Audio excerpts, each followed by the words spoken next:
تابوت سکینہ کیا ہے، اس کی ایک یا دو جملوں میں وضاحت کر دوں۔ یہ وہ تابوت سکینہ، وہ صندوق، وہ باکس تھا جس پہ حضرت موسیٰ کی ماں نے حضرت موسیٰ کو رکھ کے دریا میں بہایا تھا۔ اس کے لیے روایات کہتی ہیں کہ اس کی جو لکڑی تھی صندوق کی، وہ بھی خدا نے جنت سے اتاری تھی،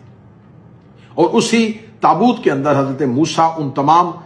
تختیوں کو رکھتے تھے جن پہ لکھی ہوئی خدا کی صحائف جو ہیں وہ ان پر نازل ہوتے تھے۔ ان تختیوں کو، ان لوحوں کو حضرت موسیٰ محفوظ رکھتے تھے، اور حضرت موسیٰ علیہ السلام کے پاس جو تبرکات انبیاء تھے وہ بھی اس میں محفوظ تھے۔ خدا نے اس تابوت کو بنی اسرائیل کی نظروں سے اوجھل کر دیا تھا۔ بنی اسرائیل کے مسلسل بنی اسرائیل کی بددیانتیوں کی وجہ سے، بدعمالیوں کی وجہ سے خدا نے اس تابوت سکینہ کو حضرت موسیٰ کے جانے کے بعد بنی اسرائیل کی نظروں سے اوجھل کر دیا تھا۔ یہ تابوت سکینہ دوبارہ اس وقت نظر آیا جب خدا نے طالوت کے ذریعے مسلمانوں کو فتح دی، تو یہی تابوت سکینہ جو ہے یہ ملائکہ کے ساتھ اس لشکر کے آگے آگے لے کے چلے تاکہ اس تابوت کی برکت کے ساتھ مسلمانوں کو فتح ملے۔